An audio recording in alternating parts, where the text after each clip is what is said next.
This is a 2012 Nissan Altima, and today we'll be doing a remote start on it. But this will work on a 2007 to 2012 fourth generation Altima. You press lock 3 times to start it.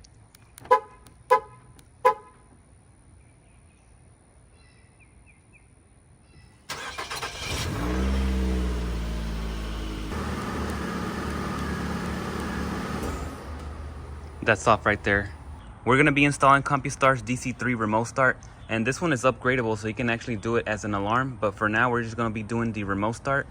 You can buy the optional hardwire kit, or what I'll be doing today is using the T-harness to make it much easier and faster. It's not hard to install a Compustar alarm. If you can do a Viper, it's gonna be the same thing. The menus might be a little bit different, and also the wiring colors, but everything else should be the same. And they also offer the T-harnesses, so don't think it's gonna be hard. It's gonna be pretty simple. On my trucks, I have both Viper and Compustar alarms, but I've always used Viper before, but now I prefer the Compustar because these two-way remotes are always going bad. The battery gets damaged, or also the sound. It's supposed to give you confirmations whenever the alarm is going off, but you can't really hear it anymore. And I'll go ahead and try it out. Press lock. You probably couldn't hear that, and I'll do the unlock as well.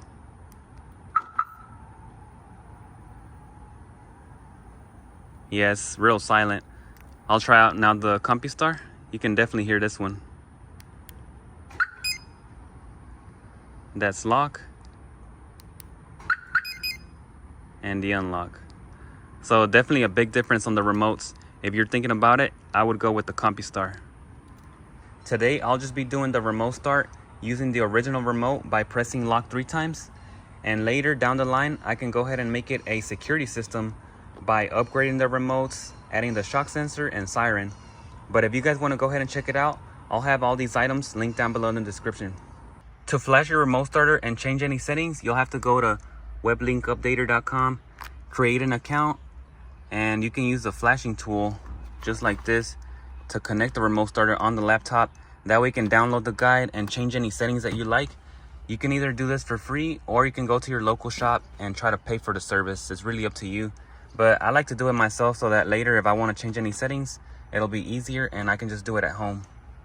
Once you have WebLink, you can flash your remote start, or you can flash Maestro harnesses on radios. But we're doing a remote start, so we're going to go right here. And it'll detect your device. I already have my T-harness all plugged up. You can see all the connectors. This one is the brake one for your OBD, the push to start button, and the key port. So those should be pretty simple. All you got to do is plug them in and plug them out. They got their T-harness there. And I have some extra connections over here that I want to do down the line in the future, so I just went ahead and taped them up and added some Tesa tape to clean them up. But this other wire is going to be for the parking light, and I already got the instructions, so I went ahead and printed them out. You can see the highlighted areas, and I won't be using all of the connectors. For example, here you can see the exclamation points. Some are mandatory and some are not, but it really depends on the type of install that you want to go ahead and do. But I also printed the other page of the wires that I saved for later on, like auxiliary outputs or maybe sensors that I want to add in the future. If you look at the instructions, these bottom parts on the T-harness we don't need. Also this one. So what I did was just go ahead and cut it so I can have extra space behind the dash. It's really up to you. You don't have to cut them, but I decided to do it. I have the wires for the siren because I don't want to go ahead and pull this thing down later.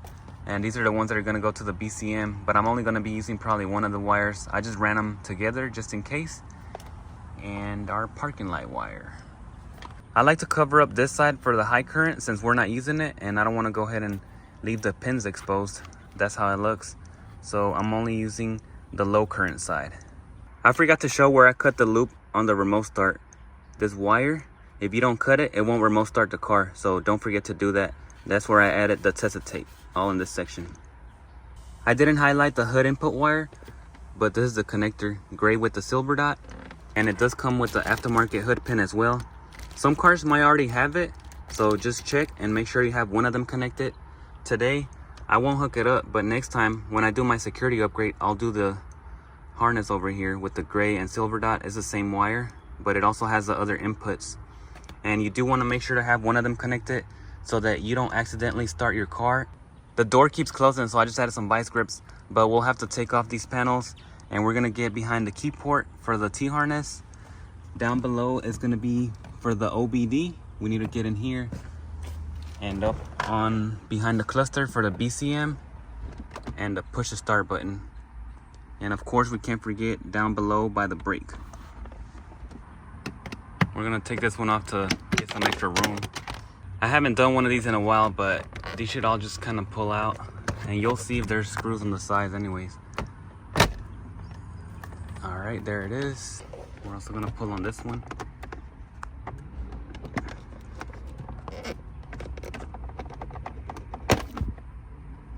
All right, now it's open. Under this cover, there's a Phillips screw here, so we're gonna have to remove it to drop this panel back down.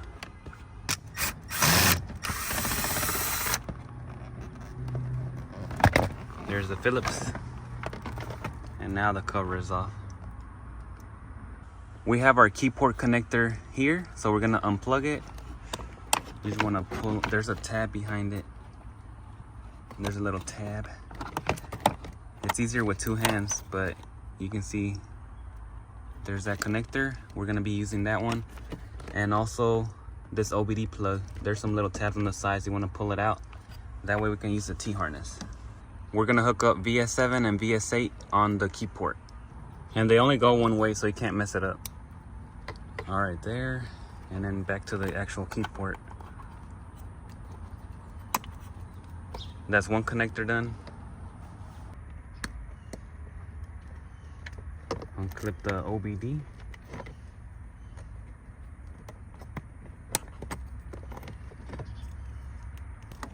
Got the OBD plug.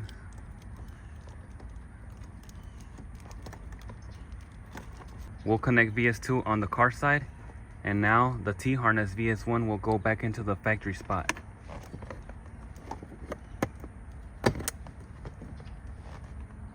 There it is. Now we got two connectors. We have VS12 and VS11 for our brake connector. It'll be the white plug right up here. So you want to go ahead and unplug it. It's got a little tab on top. It's a 4-pin connector. VS12 is gonna go on the car side.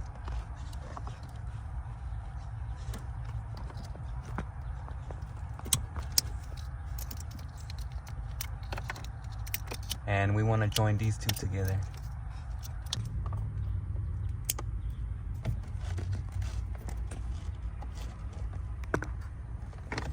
That's your brake.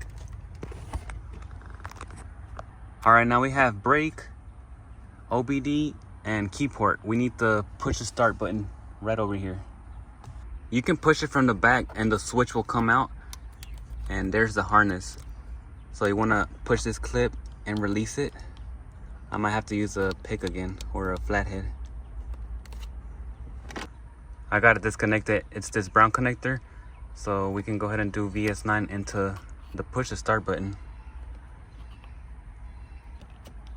Make sure it's all the way in. VS10 will go on the car plug side. That's it for all the plug and play connectors. And now we have these over here, which are optional on the lock and unlock. I'm not gonna do those, so I just went ahead and highlight it. This one right over here, purple, black with the black dot, the wrap shutdown. We're gonna go ahead and hook that one up behind the cluster. So I have them all looped here.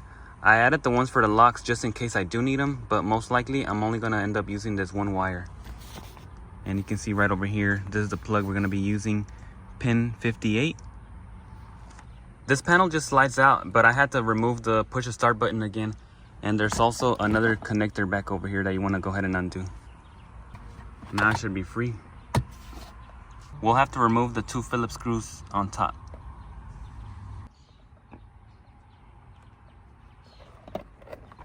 Once you get the top screws, you want to pull it hard. There's going to be a clip right on this section and on the other side. But now it's free and you should be able to take it out and unplug it. There in the back you can see the BCM. right there. So I might have to pull it down. It just depends on the connector.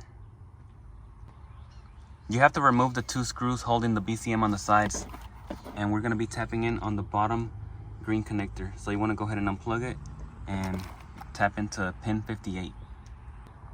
Pin 58 is the light blue on the bottom and already exposed the copper. You want to go ahead and open it up like this and do a military splice. You put the wire in and wrap it. That way it won't come apart. Just like that, and wrap it around. It's easier with 2 hands. There it is. That's pin 58 for your driver door pin. And now we can go ahead and put it all back together.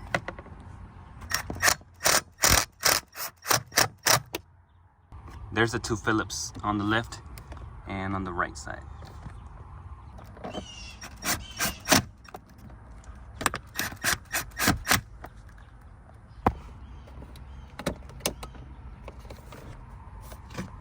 Make sure this lip is all sealed up. My last connection will be the white wire for the parking light, and it'll be by the fuse box. Pin 8, a red wire with the blue stripe, and that'll be right in this section, this plug right over here in the center. So you want to unclip it. I already have it loose. There you can see the connector, and here's the wire. This red with the blue stripe right at the bottom. You can see the clip is on the top. And you want to insert it and do your military splice again. Just wrap it around real good so it's not going to come off. And there it is. Just go ahead and tape it up so that it doesn't touch anything, and you can close this all back up. When you tape up your connections, try to use a good one like a Super 33.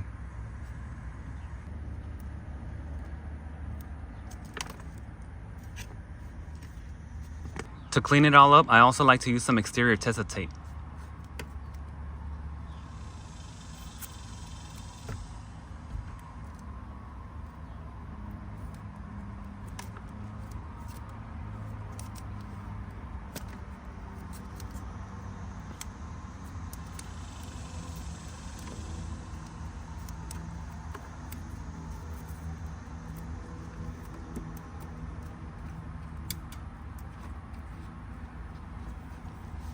That's much better. I added some zip ties to keep it all closed up, and we can go ahead and plug it back in. Make sure it clicks. That's good. I can do the remote start now, but I'll also run the optional horn wire, this white with a black stripe and a black dot. That'll go to the horn. It doesn't really show you on here, but it's underneath the column. I'll go ahead and open this up. That should be the last one, and I have these extras for next time when I do the security upgrade. I ran a ground wire, this black one, and then the siren wire, brown with the black dot. And these are going to be the auxiliaries, just in case I want to do anything extra later on. I'll just tuck these under the dash. We got a Phillips down here. I'm going to take it off. Behind the steering wheel, there's 2 more Phillips. One on the left and on the right side.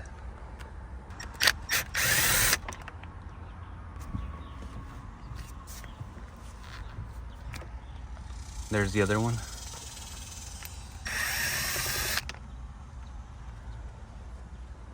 And now the cover should come off. There it is. Make sure your steering is all the way up so you can get a lot of space. And I can turn this off. The horn wire for this car is gonna be on this top gray connector next to the yellow one. So we're gonna take this off, press on it. You might need a flathead or something if it's hard to come off. And it'll be the blue with the white stripe. There you can see it. That blue with the white stripe is our horn wire. So we're gonna go ahead and tap in there. There, it's all connected now, and I'll go ahead and clean this up and just zip tie them all along here so it doesn't get caught up.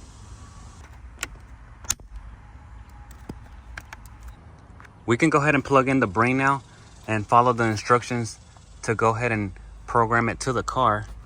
And once that's good, we can hide the brain anywhere underneath the dash or wherever you like. We have to put the key in the key port first. Let's go ahead and do that.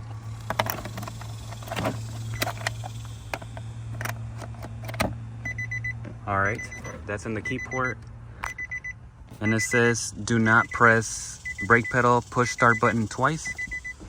So we'll press it twice. The lights light up. And now it says they'll turn off. Do not press the brake pedal. And then push it once to turn it off. That's off. And now it wants us to start the vehicle and program tech. Step on the brake and start it.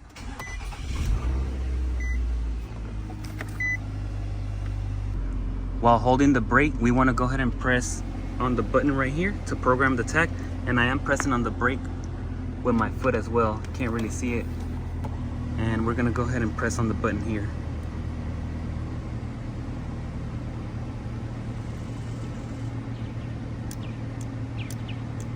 There it is. Now I learned tech. So we should be able to test it out now. Let's cut it off. Lock 3 times. That should start it.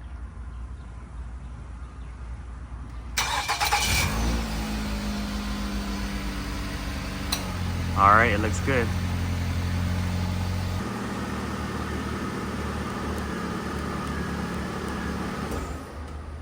That's off right there. And the same way to turn it on. 3 lock.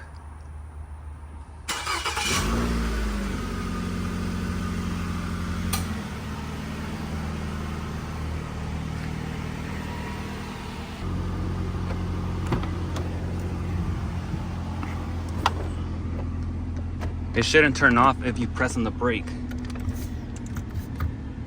Now you can go ahead and drive and you're good to go. We'll have to work on this radio as well. Let's go ahead and cut this out now and put this dash back together.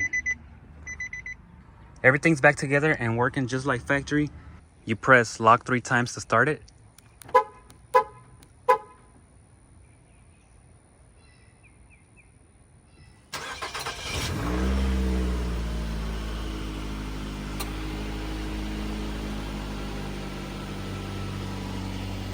And you can come on in.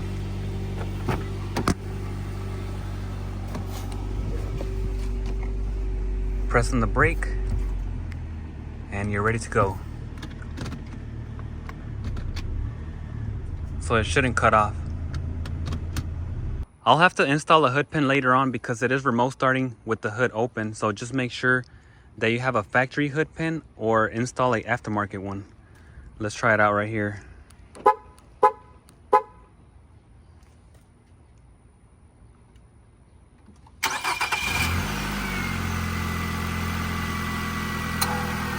Yeah, just make sure and check it out and be careful so that you don't work on your car and have it remote start. You can cut it off the same way.